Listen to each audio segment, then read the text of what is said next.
Sejam bem-vindos a mais um Tactus Podcast. Sou o Jefferson Hernandes e hoje nós vamos falar sobre como ser um nômade digital. E além de como ser um nômade digital, é como ser um nômade digital sendo um casal e ainda tendo 2 filhos. Então a gente vai bater um papo muito bacana. E antes de eu falar para vocês o nome do convidado, eu quero pedir para você se inscrever no nosso canal. Nós temos uma trilha de conteúdos, uma trilha de participantes do nosso podcast que ainda vão vir e que também já passaram pelo nosso podcast, que eu tenho certeza que você vai gostar bastante e vai tirar bastante proveito, tá? Então se inscreva, compartilhe, vai ver ali um conteúdo muito bacana, compartilha. Isso daí ajuda também que outras pessoas tenham acesso ao conteúdo bacana e que talvez, se você está passando por um momento onde você quer viajar, você quer ter uma vida onde você vai se tornar um nômade, de repente está aqui nesse vídeo a resposta que você precisa, tá? Ou de repente a resposta que um colega seu, um amigo seu também precisa. Então compartilha porque isso vai ajudar bastante também para o nosso canal crescer e quanto mais nosso canal cresce, mais a gente consegue trazer convidados especiais para vocês. Estamos hoje com o Jair do Casal Nômade. Seja bem-vindo, meu querido. Obrigado, Jefferson. Obrigado pelo convite. Espero que eu consiga esclarecer algumas coisas, né, sobre essa vida nômade, sobre essa vida empreendedora aí. Muita gente tem muitas dúvidas, né? Eu acho que principalmente depois dessa questão de pandemia e tudo mais, muita gente está repensando um pouco na sua organização de vida e tudo mais, e muita gente abriu os olhos para essa questão de ser nômade, de ser um empreendedor, né? Então, eu espero que essa união que eu consegui fazer, eu e minha família, de ser empreendedores e nômades, né? Espero que eu consiga passar para vocês aí não um caminho para seguir, mas o caminho que a gente seguiu, que a gente acha que é um caminho interessante. Bacana demais. Eu tava conversando, coincidência ou não, eu tava conversando com a minha esposa é, essa semana, mais precisamente no domingo. Nós estávamos na Bahia, ficamos 12 dias na Bahia, descansando um pouquinho. Só que nós, quando chegou ali no 10º dia, a gente já começou a ficar agoniado para querer voltar para casa. Por quê? Porque é nossa casinha, é nosso conforto, é nosso quarto, é tudo nosso, a gente sabe onde está tudo, não fica limitado somente ter ali as roupas numa mala de viagem, a gente não é obrigado a comer aquilo que estão colocando para a gente comer no resort, que no caso nós ficamos no resort da Bahia. E quando a gente voltou e nós chegamos em casa, nós nos sentimos muito felizes por ter passado um tempo descansando, mas muito mais feliz por estar em casa. E aí, uma das perguntas que nós dois nos fizemos é como que deve ser a vida de alguém que decidiu viajar pelo mundo, viajar pelo Brasil, que seja, ser um nômade e ter que desapegar ali de repente, algum luxo que ele tem em casa. Eu mesmo gosto de dirigir, então eu gosto de pegar todo dia um pouquinho de trânsito para vir aqui para Tactus. Tenho essa vontade de andar com o meu carro. E a pessoa que talvez ela tá entrando nesse mundo de ser um nômade digital tem que desapegar de alguns luxos, tem que desapegar de carro. Pode ser que tenha sim uma casa aqui no Brasil, mas de repente vai ter que deixar essa casa fechada ou alugar essa casa para fazer uma renda para complementar também, mas tem que desapegar de um pouco de luxo, né? Como é que você e a sua esposa Nayara, quando decidiram ser um casal nômade, né, que é como vocês têm conhecido, o casal nômade, nós vamos falar um pouquinho mais sobre esse projeto também. Como é que vocês desapegaram disso daí? Foi algum problema? Vocês encontraram uma dificuldade? Ou de fato vocês são desapegados mesmo e partiram para o mundão aí, para bater perna por aí? Vamos lá.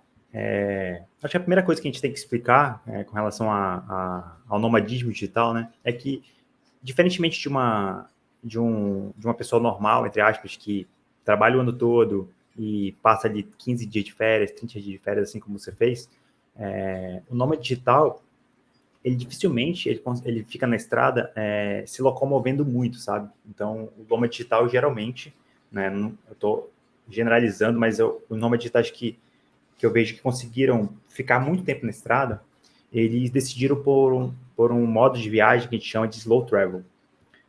Slow travel, numa tradução livre, aí, significa basicamente viajar devagar. Então, a primeira coisa que a gente fez, quando a gente começou a viajar, né, quando a gente pensou em viajar, vamos passar uma semana em cada destino. Então, a gente pensou ali, pô, em uns 6 meses a gente já viajou o Brasil inteiro e depois a gente começa a viajar para fora do Brasil.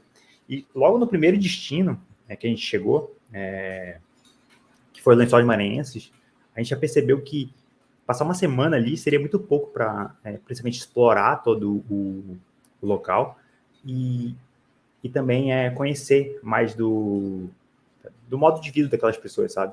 Então a gente decidiu já no segundo destino, que foi Jericoacoara, por não mais viajar de um modo muito rápido. Então a gente decidiu passar uma semana, um mês em Jericoacoara, e aí a gente conseguiu desse modo fazer com que grande parte dessa agonia que você viveu, né, de ter menos conforto, de ter sempre uma casa nova, sempre um hotel novo. Então, viajando mais devagar, então passando 1, 2, 3 meses no local, você consegue se ambientar mais, você consegue ter em mente mais que aquilo é a sua casa realmente. E também uma outra coisa que a gente tem que pontuar com relação ao nomadismo digital é que geralmente você está viajando e trabalhando ao mesmo tempo. Então, você não consegue conhecer o local tão rapidamente como um turista normal. Então, quando a gente está viajando, geralmente, eu e a Nayara, a gente trabalha basicamente a manhã toda e até depois do almoço. E só depois do almoço, ali por 2, 3 horas da tarde, que a gente vai conhecer, né, a cidade que a gente está e tudo mais. Então, eu acho que assim você consegue ter uma vida mais normal, uma vida mais próxima do que você teria numa cidade normal. Então, você trabalha 7, 8 horas por dia e depois você vai conhecer a cidade, né? Eu acho que tem muita engano, né, com relação a quando a gente vê reportagens de nomadismo digital e tudo mais, que os nômades, geralmente, eles enfatizam muito essa questão de viajar, conhecer novos destinos, mas, querendo ou não, você continua trabalhando também, né? No nosso caso, a gente continua tendo uma empresa, continua tendo coisas para fazer durante o dia ali, e, claro, a gente vai separar uma parte do dia para conhecer os destinos e tudo mais. O começo foi bem difícil, essa questão que você mencionou de, pô, ter uma casa, ter uma infinidade de roupas para utilizar, né? Então você não se limita à roupa que você tem na mala. Sim. Acho que para mulher isso é o grande problema, né? Porque mulher gosta de sapato, vestidos, uma variedade. Acho que se limitar a ter pouca roupa é um pouquinho difícil, né? Isso. Para a mulher é mais complicado. Para mim, as minhas duas grandes dificuldades nessa questão de desapego e tudo mais foi minha coleção de livros que eu tinha e também minha coleção de tênis. Eu tinha mais ou menos 25, 30 pares de tênis quando eu comecei a viajar. Isso foi difícil de desapegar, assim, porque, querendo ou não, você... tudo que você compra, quase tudo que você compra, geralmente, para sua casa, enfim, um livro que você compra, um tênis, uma roupa, você comprou por algum motivo, comprou porque aquilo te traz recordações, aquilo, enfim, é muito difícil de desapegar nessa questão, né? Então, o começo, se você pretende, né, desapegar, depende de se tornar nômade por algum motivo, ou se tornar minimalista, né, que é o que a gente se tornou antes de ser nômades, né? O começo é mais difícil, porque você coloca muito sentimento nas coisas, geralmente, o que nem deveria ser um hábito tão frequente, né? A gente não devia colocar tanto sentimento nas coisas, assim, como a gente coloca, né? Sim. Então foi difícil no começo, mas conforme a gente começou a viajar, e uma coisa até interessante, a gente começou a viajar com 2 malas grandes, né? Cada um. E aquelas malas de 23 quilos, né? Que geralmente a gente viaja que a gente despacha no avião, né? E, cara, isso é tão desgastante ficar viajando com tanta bagagem, assim, que a gente começou a reduzir. No final, a gente já estava viajando com cada um com uma mala de 10 quilos, né? Foi se Eu acho que... adaptando à situação, né? porque viajar com muita bagagem, enfim, você que viaja de férias e tudo mais, você é um trampo, né? Porra, até para pegar um táxi é difícil, sabe? Você Sim, sim. tem que se preocupar com um táxi, tem que ser um bagageiro grande, na hora de pegar o avião, inclusive, fica mais caro, né? Agora que as companhias aéreas estão Sim. limitando Cobrando bastante toda a essa questão de parte, né? bagagem. Então, tem essa questão. A questão logística, realmente, de viajar com muita bagagem, e também a questão de custo também. E a partir do momento que a gente teve o primeiro filho, aí que a gente teve que reduzir ainda mais, né? Porque como é que a gente vai viajar segurando o filho e levando bagagem, muita bagagem, né? Então a gente começou a reduzir ainda mais. E a gente tem muitos ensinamentos nesse meio tempo, né, nesse começo de viagem, porque a gente passou a descobrir que a gente não precisa realmente de muita coisa, né, principalmente de roupa, né, que a gente está falando ali de bagagem. A gente pode, sim, viajar com menos peças. Eu, por exemplo, passei, sei lá, 4 anos viajando com 2 calças e acho que 6 ou 7 camisetas. Caramba. Bem Claro que não limitado eram as mesmo. mesmas, né? Não passei Sim, 5 anos sim. com as mesmas. Né? Claro Aham. que se você tem menos roupa, você tende a gastá-las mais rápido. Sim. Aí você vai descartando e vai comprando nova, né? Você tem que descartar e comprar novas. E é bom que você compre também. A gente aprendeu também muito nesse início de jornada que a qualidade das coisas que você compra é muito importante também, sabe? Então, Sim, sim. eu acho que É quando a melhor gente está. pagar o mais caro e pegar algo de qualidade do que uma Isso. roupa que Acho vai se que desgastar, né? a gente está muito habituado com essa questão desse. Não vou falar de capitalismo, mas esse consumo rápido, né? Então, Sim. você está no shopping, você passa numa loja de departamento ali, pô, vê uma camiseta que te agradou um pouco, você vai lá e compra, não sabe se ela é boa, não sabe se ela vai durar. Uhum. Você simplesmente vai lá e compra, às vezes usa uma vez, ela já não está muito boa, então você nem usa ela porque você gostou ali na hora e depois nem quer usar, sabe? Então a gente aprendeu muito sobre isso, de, porra, eu vou comprar uma calça, cara, essa calça tem que ser, porra, a calça para mim, sabe? Porque eu não posso ficar recarregando essa calça de bobeira, sabe? Eu tenho que realmente usá-la. Bacana. Então, ou seja, você tem que se adaptar a uma situação que você vai ter que conviver com pouco, né? Então, a sua casa vai ser uma mala, que às vezes é uma mala de 10 quilos, uma mala de 15, mas agora, né, ter que pagar a parte, de pagar a parte, fica andando com um trambolho para cima e para baixo, não é algo tão fácil, então tem que se adaptar. Uma coisa que eu achei bacana, eu acompanhei a sua jornada quando você estava em Jeri, e vocês acabaram ficando mais tempo lá. Se eu não me engano, vocês iriam para ficar um tempo, mas aí vocês acharam uma pousada que tinha um custo-benefício muito bom, vocês acabaram ficando um mês lá em Jeri, praticamente morou ali nesse um mês em Jeri. É, e eu achei legal que você compartilhou ali com a audiência que é possível sim você viajar e não necessariamente você precisa ficar num mega hotel de luxo, ficar numa baita de uma pousada muito bem localizada, você consegue viajar com um orçamento reduzido e viajar gostoso, conhecer lugares gostosos, sem ter que, de repente, gastar uma fortuna com o hotel, o lugar que vocês vão dormir. Eu achei muito bacana isso daí. E você replicou é, é, esse pensamento de viajar bem, mas de repente ficar num lugar um pouco mais simples, para vocês conseguirem aí conhecer tantos países, tantos lugares aqui no Brasil? Né? Quando a gente começou a viajar, essa questão de essa questão de pessoas normais, como eu e você, pegar seu apartamento, pegar sua casa e disponibilizar para outras pessoas se hospedarem, não era muito comum, sabe? A gente dependia muito mais de hotel, de pousada. Então, o que a gente fez? A gente pensava em ficar, acho que 5 dias em Jeri. A gente chegou e, pô, no primeiro dia a gente já gostou bastante e já foi perguntando das próprias pessoas mesmo, ali, dos locais, né, dos nativos, né, se alguém alugava pousada, se alguém tinha um quarto, um apartamento para alugar. E a gente se deparou com uma moça que ela falou, não, eu tenho uma pousada aqui e a gente aluga por temporada. Então a gente ficou era uma pousada, mas era mais uma casa, sabe? Era uma casa que, na verdade, era uma espécie de vilarejo que tinha várias casinhas pequenas. Então a gente ficou lá, acho que a gente pagou acho que 1.000 ou 1.500 reais, não lembro bem, para ficar um mês. Então se você divide pela quantidade de dias que o mês tem, É a gente pagou merreca. 35, 40 reais por mês, sabe? Eu não lembro se foi 1.200 ou 1.500, mas enfim, ou foi 40 reais por dia ou foi 50 reais por dia. Então é muito barato, né? Você acha que hoje você não acha nada por esse preço, que nem hostel por esse Não preço. acha de jeito nenhum. Muito difícil. E aí depois a gente começou Aí depois houve um estouro muito grande de um site chamado Airbnb, né? Acho que você deve conhecer. Sim, claro. Que o Airbnb ele faz essa conexão entre pessoas. Hoje não, hoje já tem hotel, já tem pousadas dentro do Airbnb, mas quando ele nasceu era muito mais uma questão de você fazer uma renda extra com a sua casa. Então, sei lá, se eu tenho uma casa de 3 quartos, eu posso, e só uso 2, eu posso pegar um quarto que eu tenho na minha casa e alugar para uma outra pessoa.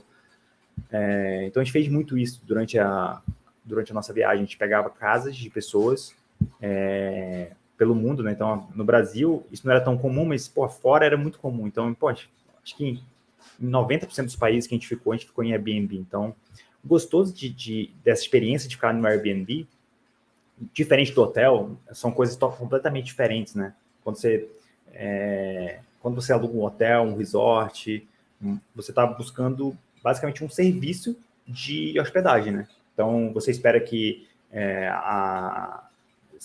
tenha a troca de roupa de cama, você espera que tenha um café da manhã, você espera que tenha, sei lá, um motorista para tirar o seu carro da garagem. Então, você espera uma série de serviços que essa hospedagem, que esse hotel, que essa pousada vai te servir. Já quando você aluga uma casa, é completamente diferente. Você está alugando basicamente um teto para morar por 30 dias, por 60 dias. Então, por isso fica muito mais barato e também fica muito mais orgânico, sabe? Parece que você realmente mora ali naquela cidade. Você parece que realmente é uma pessoa que é um nativo, sabe? E você consegue ter relações. Isso é muito interessante quando você está principalmente fora do Brasil, sabe? Porque vamos supor que eu vou viajei para Croácia, por exemplo. Então, pô, se eu vou para Croácia, por exemplo, e alugo um hotel, um resort na Croácia, o que vai acontecer? Eu vou chegar no hotel, basicamente vai ter um recepcionista que vai me recepcionar falando inglês,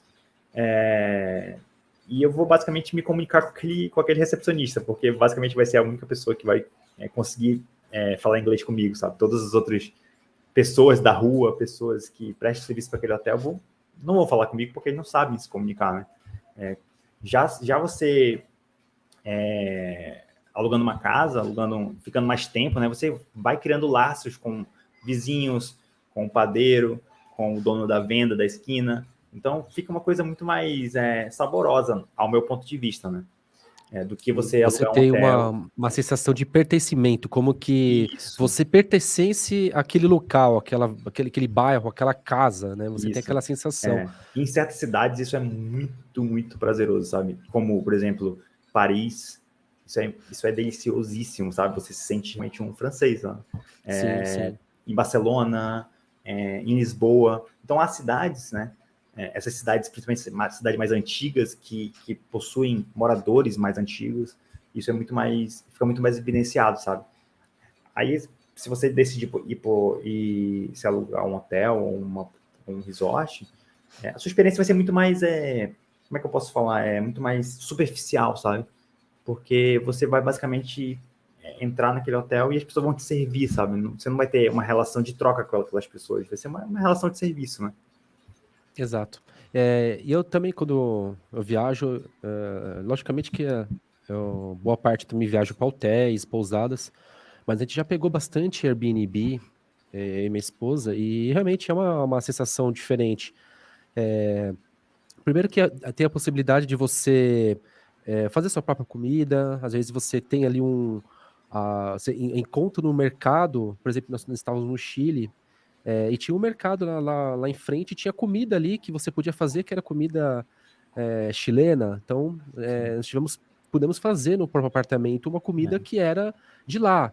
Então, você tem essa Tem uma questão econômica possibilidade. também, né? E é uma questão econômica também, porque você consegue você mesmo fazer sua comida, então você acaba economizando bastante. E quando você está focado nessa vida de realmente conhecer vários lugares, morar uma temporada curta ali num país, depois vai para o outro, a questão econômica ela acaba pesando bastante, e dependendo de onde você estiver, boa parte da sua renda vai para onde você vai morar, né? Que nem Isso. sempre é barato. Então, você consegue, né, desapegando ali de ficar em hotel e lugares que vão sair muito mais caro, você consegue, pelo próprio Airbnb, ter a condição de morar em um lugar sem ter que gastar muito. Falando, sim, sobre ganhar dinheiro, muitos, quando vão falar se a pessoa é nômade digital, uma das perguntas que acabam sendo feitas, você me corrige se eu estiver errado, como é que você vai se sustentar? Pô, você vai morar num país aqui, eu vou morar numa cidade do Brasil, no estado do Brasil aqui, daqui um mês você tá em outro, aí já viajou para um outro país. E aí, uma das perguntas que eu imagino que aconteça é como é que você vai se sustentar. Por quê? Porque as pessoas acabam se apegando a ter que ter um trabalho físico, ter uma empresa que você tem que ir lá todos os dias bater o cartão, ou se você é um empreendedor, você tem a sua empresa física e você precisa lidar ali com funcionários, enfim, você fica amarrado. Como é que o casal nômade conseguiu viajar por tantos lugares? Depois eu quero ter um brief aí de quantos países vocês já conheceram, quiser até falar isso. Como é que vocês conseguiram se virar pelo mundão afora e ainda assim conseguir ganhar dinheiro? E quais são as formas que vocês encontraram para ganhar dinheiro e sustentar todo esse tempo? Tá. A gente já viajou por. A gente conhece do Brasil, acho que 23 ou 24 estados. Acho que faltam 3 ou 4 estados para a gente conhecer. E no mundo a gente conhece 35 países, né? E a gente conseguiu fazer isso basicamente atuando no mercado de infoprodutos, né? Que é um mercado que vocês conhecem bem na Tactus. Então, só contando um pouco da nossa história, né? Para ilustrar essa questão, a gente primeiro se tornou autossuficiente, assim, né? Então a gente primeiro montou uma empresa, então a gente começou a ter um faturamento, então a gente começou a conseguir trabalhar a partir de casa para depois começar a ser nômade, né? Mas nessa jornada de viagens, tudo mais, a gente conheceu gente que é nômade digital, fazendo qualquer coisa que você possa imaginar, sabe? Então a gente conheceu desde pessoas que também trabalham nesse mercado de infoprodução, criando cursos online, criando e-books, até pessoas que trabalham remotamente. Isso aumentou demais com a pandemia. Então, pessoas que até possuem um trabalho fixo, sabe? Então, eles são contratados de uma empresa, mas trabalham remotamente. Isso era muito comum já fora do país. Então, a gente conhece muita gente que trabalha, por exemplo, para empresas da Irlanda, empresas dos Estados Unidos, empresas do Canadá, só que elas trabalham remotamente. E trabalhando remotamente, elas conseguem viajar de acordo com a vontade delas. Então, também tem pessoas que são nômades e trabalham no local onde elas estão morando. Então, a gente conheceu gente, por exemplo, que passa temporadas maiores num país. Então, sei lá, um argentino vem para o Brasil, passa 3 meses aqui, e aqui ele descola os trampos dele. Às vezes, isso é muito comum com gente que trabalha com fotografia, com videomakers. Então, o que eles fazem? Eles viajam para um local que eles sabem que tem uma demanda de serviço, sei lá, a gente viu muito isso em Jerico também. Então, a gente conheceu até um argentino lá que ele fazia. Ele viajava para essas cidades mais rústicas do Brasil, sabe? Jericoacoara, ali todas aquelas cidades ali, Lençóis Maranhenses, São João da Barra, enfim, várias aquelas cidades do Nordeste que ele fazia. Ele ia, identificava as pousadas que não tinham ainda um bom serviço de vídeo, então ele ia nas pousadas, trocava esse serviço de fazer vídeo ali da pousada por algumas diárias e mais um dinheiro, e assim ele vivia. Então tem também essa modalidade, né?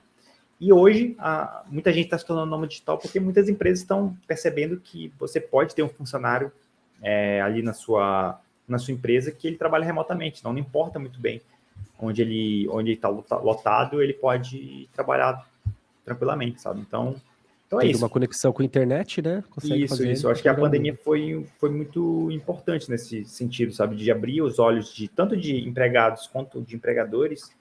Você pode, sim, não ter um local físico para ter sua empresa, sabe? A gente tem uma empresa, a nossa empresa vai completar 7 anos e nossos funcionários sempre foram remotos, sabe? Então, a gente, quando contrata, sempre trabalha de forma remota. Isso faz com que a empresa fique muito mais enxuta, né? Muito mais... Isso fez com que a gente passasse pela pandemia de uma forma mais tranquila, sabe? Eu acho que se a gente tivesse um local físico, seria muito mais difícil para a gente. E é isso. Então, tem várias formas de você ganhar dinheiro sendo nômade. Então, só recapitulando, o mercado de infoprodutos é um mercado muito interessante para você atuar, trabalho remoto, então você tem um emprego fixo em uma empresa e você vai trabalhando de longe. Sendo freelancer, então tem muita gente também, principalmente no começo ali, em 2017, 2018, as pessoas eram muito freelancers, né? Então, eu sou um jornalista, um tradutor, eu vou pegando jobs pelo caminho e vou conseguindo me manter, sabe? Então, também tem muito disso. Acho que é isso, essas são as grandes opções aí que você pode ter para ganhar dinheiro durante a sua viagem. É bacana. Tem o mercado de TI também, né? Eu mesmo tenho amigos que eles trabalham como desenvolvedores e eles são totalmente home office. Sim, Então, sim, né? tem muito isso. Tem muito. Tem muita gente que... Na Índia tem muito isso, né? Muitos indianos trabalham, como eles falam inglês, né, em grande parte, eles trabalham muito prestando serviços para outros países, né? Irlanda, Estados Unidos, Austrália, e conseguem ganhar um dinheiro muito maior do que se eles trabalhassem no próprio país dele, né? E muitos brasileiros, inclusive, estão fazendo isso também agora, né? Sim. Eu vi um post no seu Instagram, você me desculpe, mas não lembro ao certo o contexto. Mas vocês tinham ali como meta conhecer 50 países. E parece que quando tudo aconteceu, que fechou tudo, essa pandemia ela pegou o mundo inteiro, vocês tiveram que refletir um pouco, né? Que talvez vocês teriam que recuar um pouquinho nesse sonho de conhecer, bater a meta ali de 50 países e de repente focar em ficar um pouco no Brasil, se estabelecer no Brasil. Fazendo um paralelo ali com o que aconteceu com a pandemia, é, primeira pergunta.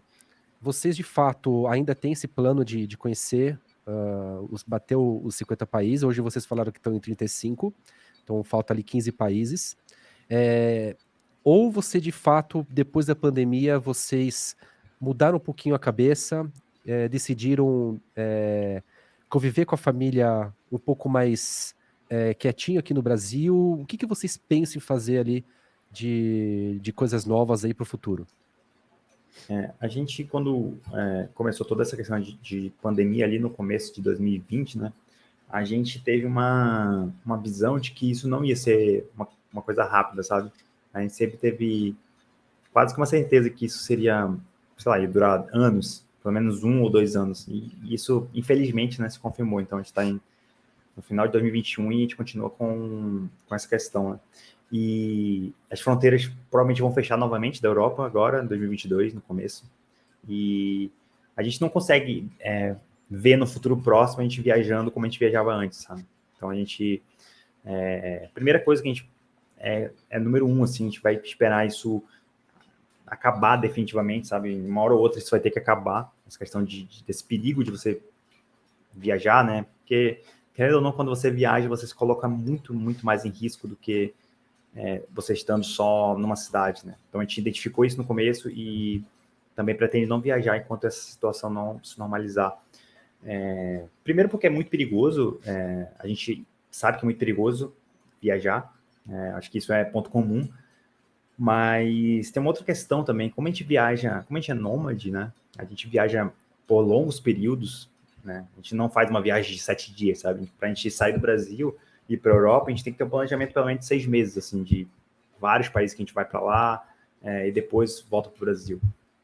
Então a gente não consegue hoje fazer um planejamento de 3 a 6 meses desse jeito, sabe? Porque hoje pode estar muito bom, porque um mês pode fechar as fronteiras e a gente vai ficar preso, entre aspas, em outro país, sabe? Então, a gente tem sim essa meta ainda de alcançar os 50 países, mas isso nunca foi assim uma meta uma meta que a gente ia conseguir a qualquer custo, sabe? A gente foi contabilizando os países porque eles foram acontecendo, sabe? E eles vão continuar sendo assim. Quando a pandemia, de certa forma, a gente conseguir viajar normalmente como a gente viajava antes, a gente vai voltar a viajar e vai alcançar esse número aí. Mas uma outra coisa muito importante é que a gente viu também a necessidade de estar aqui, dar um suporte maior para a família, né, nesse momento aí que vários familiares, vários amigos pegaram essa doença e a gente precisa estar aqui para dar um suporte maior, né? Bacana. E hoje vocês estão morando em Manaus, né? A gente voltou a morar em Manaus, a gente passou um tempo em Curitiba. Uhum. No início da pandemia a gente estava em Curitiba.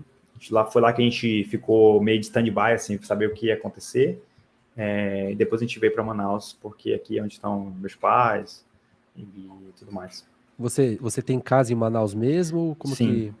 a gente tem uma casa em Manaus, um apartamento, Uhum. e agora a gente comprou um sítio também próximo de Manaus e vai iniciar a construção de uma casa no sítio. Ah, que A gente legal. pretende, quando estiver aí no Brasil, ficar no sítio. Isso é toda uma questão que a gente foi desenvolvendo durante a viagem, que a gente identificou que, na verdade, não é que a gente não gostava de ficar parado em um local só, sabe? Depois a gente identificou que a gente não queria mais era morar nos grandes centros. E uma das estratégias que a gente está usando agora foi comprar esse sítio e começar a construção para que a gente fique lá enquanto a gente não estiver viajando. Bacana. E como é que você consegue conciliar família, trabalho, né? E quando estava realmente podendo viajar, como é que você conseguia conciliar tudo isso daí? Como que era a organização de vocês para... Cara, deve ser mega difícil. Duas crianças, apesar do mais novo, acredito que ele acabou viajando menos, né? Né? Mas como que é que vocês conseguiam conciliar tudo isso daí e ainda trabalhar, ganhar dinheiro e ainda conseguir desfrutar de conhecer países, cidades maravilhosas e mundo afora?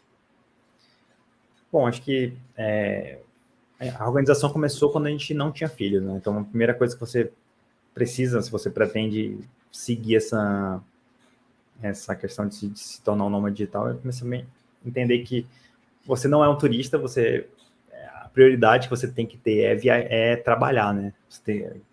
Conseguir o seu sustento. Então, a gente sempre teve em mente isso. A gente vai trabalhar e nos horários de folga a gente vai viajar, a gente vai conhecer, né, no caso. Então, acontecia a nossa vida, a maioria das vezes era muito parecida com a vida de uma pessoa normal, assim. A gente começava a trabalhar de manhã, ia ali até umas 3 horas, 4 horas, e depois a gente, quando um funcionário normal, como qualquer pessoa, volta para sua casa, né, a gente começava ali a conhecer a cidade, né? Às vezes a gente investia, né? Pô, a gente quer conhecer um museu que só funciona de manhã, a gente investia, então, vamos... a gente não trabalha de manhã e trabalha à tarde e à noite. Então, começou assim quando a gente não tinha filhos. Depois que o Marcelo nasceu, a Nayara ficou muito mais dedicada a cuidar dele, né? Então, querendo ou não, hoje, eu que mais trabalho, assim, na empresa, e ela fica mais com as crianças, né? Então é isso, eu acho que a grande organização tem que começar já nessa separação de que você não é um turista comum, sabe? Um turista que, pô, tô de férias 10 dias, eu posso conhecer a cidade a hora que eu quiser e tudo mais. Então geralmente eu estou em lançamento, então eu trabalho com curso online, como eu já falei, então eu geralmente estou em lançamento, então eu tenho que cumprir as coisas que um lançamento de um infoproduto necessita, então tem que estar ali criando as campanhas de anúncio, preciso estar criando as páginas, preciso estar criando as campanhas de e-mail, então estou fazendo o meu trabalho ali.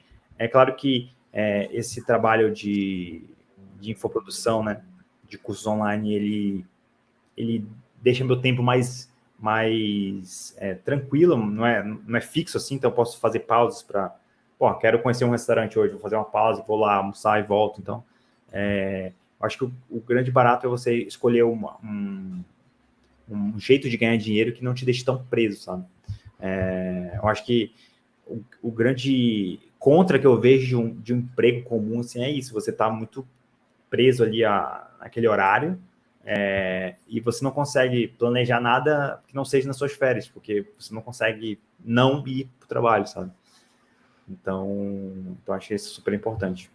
Bacana. E como é que você enxerga, ainda falando de conciliar tudo, é, vocês estão viajando e aí nasceu o Matheus, e a primeira Certo. pergunta é: como é que vocês lidaram com o nascimento do Matheus? Vocês voltaram para o Brasil, ficaram um tempo aqui, esperou ele crescer um pouquinho e já zarpou de novo para viajar? Como é que funcionou essa transição? E agora com o Lucas, né, que é o mais novinho, como é que vocês lidaram com o nascimento dos dois filhos? Se o nascimento deles, em alguma forma, vocês tiveram que rever ali alguns planejamentos de viagens, algumas metas, algo mudou nesse sentido? Acho que com o nascimento do primeiro filho, do Matheus, não mudou tanto, sabe? A gente conseguiu continuar viajando quase da mesma forma que a gente viajava antes. Então, o Matheus, acho que a gente voltou para o Brasil, acho que o Matheus, acho que a Nayara estava com uns 7, 8 meses de gravidez, e a gente começou a viajar novamente quando ele tinha 40 dias. Então, a gente continuou viajando basicamente normal, de uma maneira normal, assim. Quando o Lucas nasceu, e é uma coisa que é bem legal de falar, assim, que a criança, principalmente nessa primeira infância, de até uns 2, 3 anos, ela é muito gostoso de viajar com a criança, sabe? Porque, primeiro, que ela não paga outra passagem, então você não tem um custo extra. Ela dá muito menos trabalho. Se ela estiver em movimento, sabe? Conhecendo coisas novas, tudo mais, do que se ela estiver presa dentro de um apartamento, de uma casa. Mas quando o Lucas nasceu, o segundo filho, a gente viu uma dificuldade muito maior, assim, sabe? De conseguir continuar viajando da forma que a gente viajava antes. Principalmente por causa da logística, né? Porque agora a gente teria que... Cada um fica com uma criança e as malas, então fica mais difícil de você ficar em trânsito muitas vezes. E também o Matheus começou a crescer, né? Então hoje o Matheus está com 5 anos. E aí ficou mais complicado, né? Porque o Matheus começou a ter necessidade de socialização, né? E isso era muito difícil de a gente conseguir socializar ele fora do Brasil, porque geralmente a gente estava em países que não tinham o inglês como sua primeira língua, então as crianças não falavam inglês, e o Matheus também não fala, sabe, ele sabe algumas palavras, tudo mais, mas não fala inglês. Então a gente começou a ter essa dificuldade, né, de, a gente tá num parquinho com o Matheus e outras crianças, ele não consegue se comunicar por causa da língua, né, então a gente começou a ter essa dificuldade também. E com 2 filhos ficou muito mais difícil, a gente percebeu que a gente precisava muito mais do apoio da família, né, dos avós, sejam eles maternos ou paternos, então a gente decidiu ficar muito mais no Brasil, esperar um pouco o Lucas crescer, né, o Lucas ficar pelo menos com 2, 3 anos ali, e o Matheus com 7, 8 anos, para voltar a viajar como a gente viajava antes. Mas aí veio a pandemia, isso conciliou um pouco. A Nayara ficou grávida, eu acho que uns 2 ou 3 meses antes da pandemia começar. E aí conciliou, sabe, então, essa questão. Então, a gente pretende, em 2022 ou 2023, voltar a viajar basicamente como a gente viajava antes, né? Então, se a gente quer ir para outro país, a gente vai normalmente. Porque, assim, acho que muita gente pensa que criança atrapalha muito a viagem e, aí elas super se amarram, sabe, viajar. Eles gostam muito da questão do novo, de um local novo, ainda mais se ela vê coisas que ela nunca viu, sabe? Tipo, o Matheus ver neve pela primeira vez, sabe? Então, foi surpreendente. E as crianças gostam muito dessa coisa de estar conhecendo coisas novas.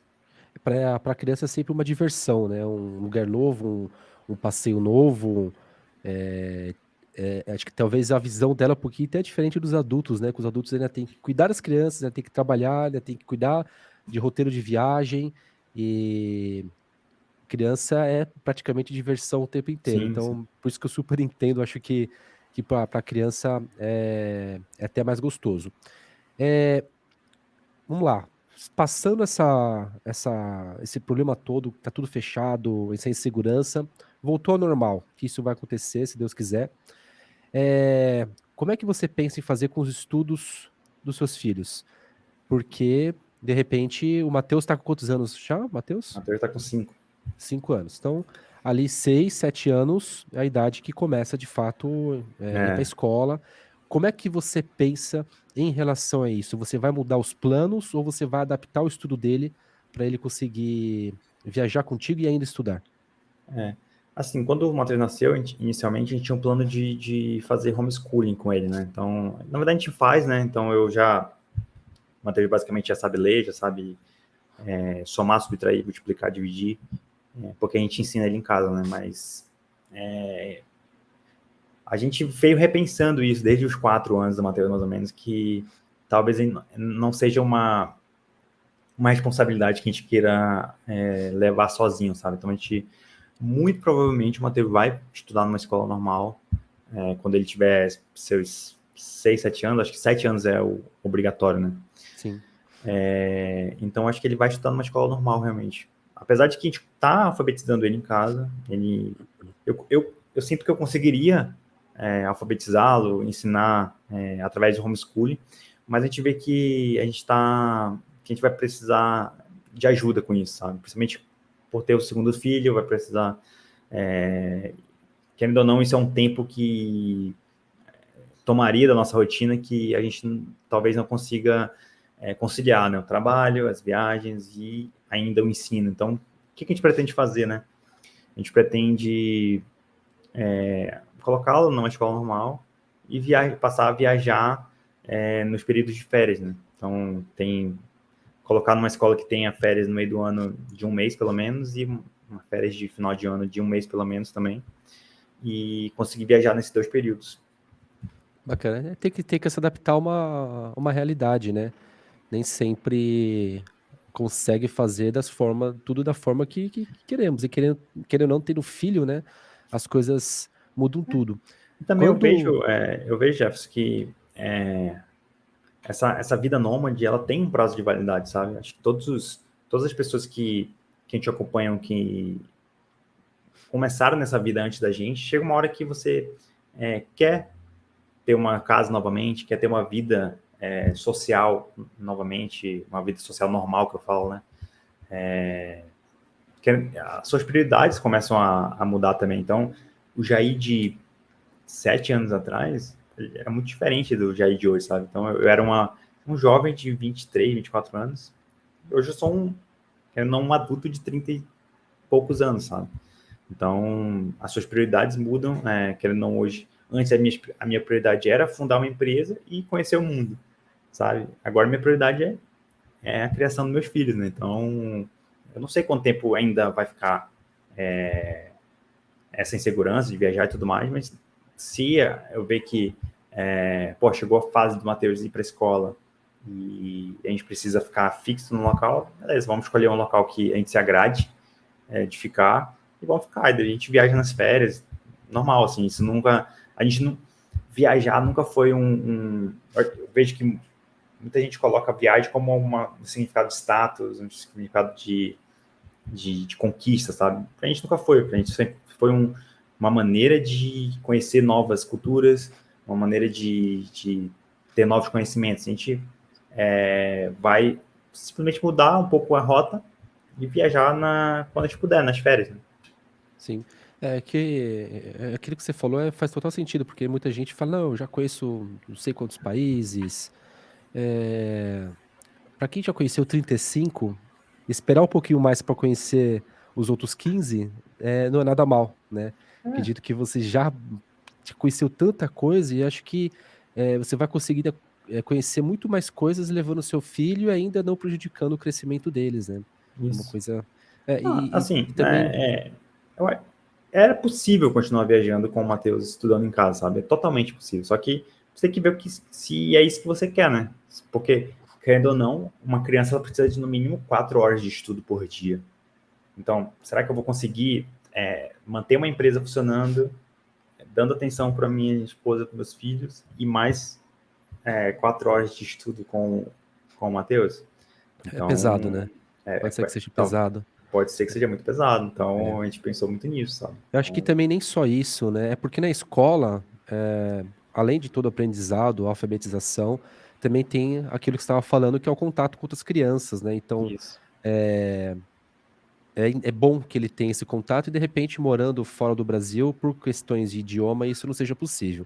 Mas, de repente, uma coisa que me veio à cabeça, não sei se vocês já chegaram até a pensar nisso, de repente vocês podem fazer temporadas de 6 meses, fica numa cidade, num estado do Brasil, onde você matricula ele, e você consegue matricular ele em uma outra escola, e fazendo isso daí, pelo menos você consegue viajar, conhecer estados diferentes, e ele ainda assim ser matriculado. Então, existe, acho que, possibilidade, né? Digo isso pelo fato de mostrar que a criança ela não impede de você viajar, não impede de você ser um nômade digital, se é o que você escolheu para ser na sua vida, né? Não sei se você concorda Isso. com isso também. Não é isso mesmo. Acho que são escolhas, né? Como tudo na vida, são escolhas que a gente, que a gente tem que fazer, né? Acho que tem uma questão também, né? Nessa questão de viagens e tudo mais com criança, sendo nômade, né? Que toda mudança de cidade gera também aquela aquela questão de, pô, vou ter que fazer novos amigos em uma outra cidade, vou deixar alguns amigos que eu criei nessa cidade. Então, tudo isso tem que ser levado em consideração, porque para a gente isso acarreta um certo sentimento, uma certa carga emocional. Para as crianças, talvez não seja tão simples assim, sabe? Sim. Então, a gente pensa tudo isso. São questões complexas de lidar. Eu acho que a gente vai acabar optando por seguir um caminho mais tradicional, realmente, de se manter numa cidade e viajar nas férias. Bacana. Quando aconteceu a pandemia e tudo mais, vocês estavam no Brasil ou vocês estavam viajando? A gente tinha acabado de voltar para o Brasil. A gente estava morando em Curitiba, estava passando uma temporada em Curitiba, né? Já tinha voltado para o Brasil já. Tinha voltado. Como que foi pra vocês, tipo, quase assim, da noite pro dia, praticamente, vocês se verem na impossibilidade de viajar? Isso pra você foi um baque, foi um balde de água fria, ou você já tinha uns planos de se estabelecer e ficar um tempo maior, maior que eu digo assim, mais de um mês, mais de 60 dias, assim, um bom tempo aqui no Brasil.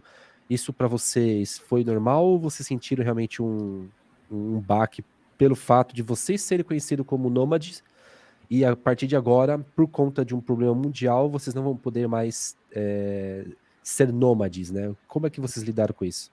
A gente sentiu muito a questão financeira, primeiramente, né? Porque um braço da nossa empresa é o blog, canal no YouTube, Instagram do Casal Nômade. Então, a gente teve uma queda brusca, zerou basicamente nossa renda desse braço da empresa, que é um braço de mídia, né, que a gente tem. Então, agora que está começando a voltar a sair algum dinheiro desse braço, assim. Então, teve esse baque financeiro que a gente teve. E com esse baque financeiro, teve também a questão de que mesmo que a gente pudesse viajar, talvez a gente não poderia pela questão financeira, sabe? Porque no começo da nossa trajetória, 2016, 2017, 2018, os custos da viagem eram basicamente tirados do nosso próprio bolso, né?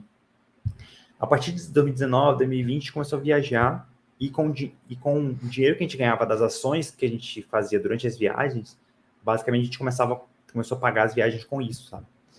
E quando as viagens pararam em 2020, a gente parou de ter essa renda. Então a gente ficou só com a renda do nosso braço de infoprodutos. Eu acho que foi o maior baque, foi isso, baque financeiro realmente. Com relação a parar de viajar, por causa disso, cara, eu acho que era o menor das dores, sabe? Eu acho que a dor maior era a gente estava muito preocupado em, porra, será que a gente ia ficar vivo? Né? No começo, acho que a preocupação era mais essa. Acho que viajar não, viajar a gente foi mais tranquilo de... acho que a grande questão é a incerteza, sabe? Não é que, pô, vocês vão parar de viajar por 1 ou 2 anos. É mais a incerteza de que, pô, podia ser 6 meses ou podia ser 2 anos, como tá sendo, sabe? Então, acho que é mais a incerteza que doeu mais no começo. Saquei. E pra quem, de repente, tá aqui assistindo nosso podcast e, cara, tem muita gente que sonha em ser como o casal nômade, viajar pelo mundo afora, conhecer muitos e muitos países, ter uma vida com total liberdade de tempo, de espaço e tudo mais. Por onde é que se o Jair fosse começar hoje, o Jair fosse começar com a sua esposa, suponhamos que eles não tivessem o Matheus e o Lucas ainda, Jair e Nayara, por onde é que você começaria hoje, que você deixaria de dica para quem está querendo virar um nômade digital? Cara, eu acho que a primeira coisa que você deve fazer é transformar o seu trabalho em um trabalho que você possa fazer de qualquer lugar. Então, se você for um engenheiro, um arquiteto, um professor, um redator, alguma coisa nesse sentido, você tentar transportar esse seu trabalho que é fixo, físico, né, para um trabalho que você consiga fazer remotamente. A primeira coisa é isso. Porque se você fizer isso, só de você fazer esse movimento, você consegue já começar a viajar com muito mais frequência do que uma pessoa que tem um trabalho fixo. Uma grande oportunidade que tem no mercado hoje realmente o mercado de educação que está se formando, de curso, já se formou, na verdade, né? Que é esse mercado de curso online, se você tem algum conhecimento, você consegue colocar ele para vender através de um curso, de um e-book, de um congresso. E se você não tem esse conhecimento que você possa passar para outras pessoas, você se transformar numa pessoa de bastidor, como foi o que eu fiz, né? Então, aprender sobre tráfego pago, aprender sobre estratégias de marketing, aprender sobre desenvolvimento de páginas. Tudo isso você consegue prestar serviços de maneira remota, né? E as pessoas, e nesse mercado que a gente vive de cursos, de infoprodutos, as empresas até preferem que você trabalhe remotamente. Então, é isso. Descobrir um trabalho que você consiga fazer da sua própria casa. Se você consegue fazer da sua própria casa, você vai conseguir fazer de qualquer lugar do mundo, né? A partir desse momento que você já tem esse trabalho que te dá algum dinheiro para começar a viajar, você pode começar a sua pesquisa para onde você pode ir, né? Eu começaria a viajar pelo Brasil, como eu fiz realmente, porque no Brasil você não tem a barreira da língua. No Brasil ainda é barato viajar para muitos locais, então o Nordeste brasileiro é muito barato, o próprio Centro-Oeste ainda é muito barato, o próprio Norte ainda é muito barato, então começaria a viajar pelo Brasil.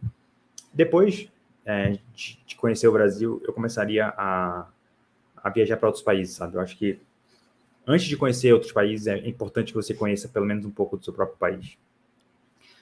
Depois de viajar para outros países, eu escolheria países que têm a moeda mais fraca que a nossa, apesar de o real estar com a moeda fraca, né, frente ao dólar, frente ao euro, ainda há muitos países que nosso câmbio nos favorece, então o próprio Colômbia, a será? Colômbia, aqui na América do Sul tem a Colômbia, que a gente consegue viajar de uma maneira ainda relativamente barata, Argentina um pouco, aqui ó, da América do Sul eu não escolheria o Chile, por exemplo, que é uma moeda muito forte frente à nossa, o Uruguai também está com uma moeda forte frente à nossa, então se fosse começar, eu começaria por esse país, Colômbia.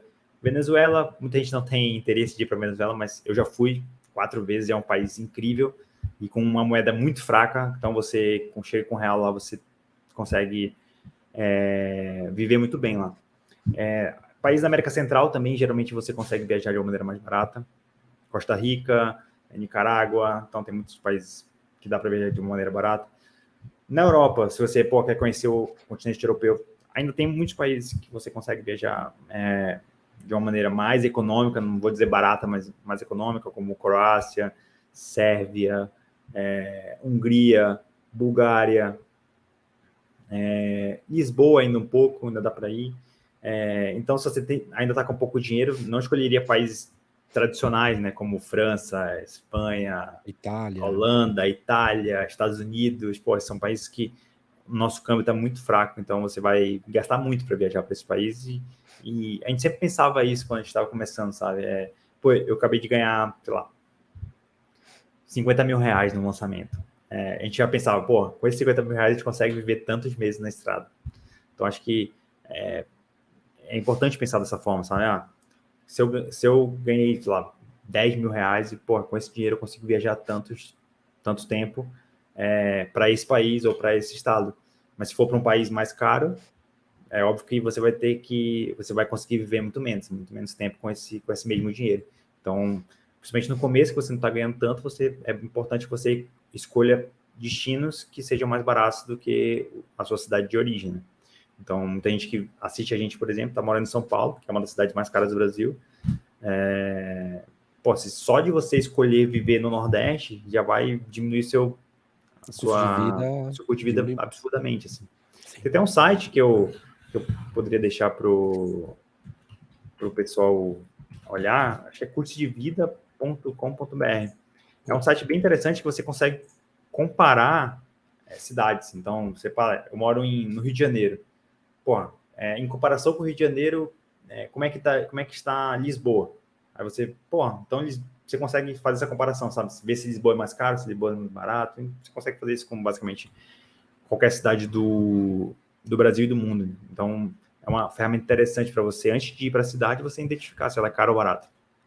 Sim. Então, ou seja, resumindo, primeiro, ter uma fonte de renda. Segundo, escolher um país que é compatível com a sua fonte de renda, Isso. né? E a partir daí você, começando pelo Brasil, obviamente, né? que o Brasil é muito rico. Acho que antes de pensar em viajar para fora do Brasil, o brasileiro tem que usufruir do que o Brasil tem para mostrar para ele, né? Ainda mais E se você mora no Sudeste, no Sul, no Nordeste, que você consegue viajar de ônibus até, se você tiver menos dinheiro, você consegue viajar até de ônibus, né? até de ônibus, é verdade, tem isso também. Então, isso vai te fazer economizar com passagem, vai te fazer economizar, se você for para um local mais barato, você economiza até com hospedagem. Então, acho que o Brasil é uma opção muito, muito interessante de viagem, porque pô, tem tudo no Brasil, né, cara? Só não tem neve com frequência, né? Mas o Com resto tem tudo, frequência, né? mas também tem neve também. Tem neve, mas não com frequência. Então tem praia, É. tem rio, tem canyon, tem muita coisa no Brasil. Tem frio, tem calorzão extremo, tem de Isso. tudo que você quiser, né? Bacana demais. Cara, muito obrigado por compartilhar aí esse conhecimento todo. Acho que se a gente for ficar falando aqui, a gente vai conversar por horas, porque acho que tem tantas histórias que você tem dessa vida toda de nômade. Quanto tempo já tem de nômade? A gente começou em 2015, então faz 6 anos já. 6 anos. Então, acho que tem muita, muita, muita história para contar. Mas quem sabe a gente podemos gravar um próximo episódio aí, hora que vocês voltarem a bater perna aí, viajar pelo esse Brasil, por Amém. esse mundo, tenha mais novas histórias para contar. Muito obrigado por ter dedicado esse tempinho para gravar esse podcast com a gente. Tenho certeza que tudo isso que você falou, para você que está aqui assistindo e você tem esse sonho, ou que seja virar um nômade digital, ou somente passar uma temporada viajando, meses ali, dias viajando, tenho certeza que esse conteúdo é de grande valor e que vai te ajudar bastante. Jair, muito obrigado aí. Manda um grande abraço para sua esposa, tá? E espero que tudo se normalize aí o quanto antes para vocês continuarem fazendo as viagens que nós gostamos muito de acompanhar aí essa rotina desse casalzão aí com os 2 filhos lindos viajando pelo mundo afora aí, tá bom? Beleza. Queria te agradecer pelo convite também. Espero que toda essa nossa conversa aqui tenha sido importante para quem está assistindo e que a gente consiga, todos nós consigamos voltar a viajar, né, de uma maneira mais segura, como a gente fazia antes. Com certeza. Grande abraço aí, Jair. Muito obrigado. E você que nos assistiu, continue aí acompanhando. Temos ali grandes convidados, assim como foi o Jair, que passou aqui um tempinho conversando com a gente. Temos outros convidados que vão vir, então continue acompanhando, porque o Tacos Podcast é pequeno ainda, mas aos poucos a gente está conseguindo trazer convidados muito bacanas, como o que aconteceu com o Jair. Muito obrigado e aguardo vocês no próximo podcast. Valeu!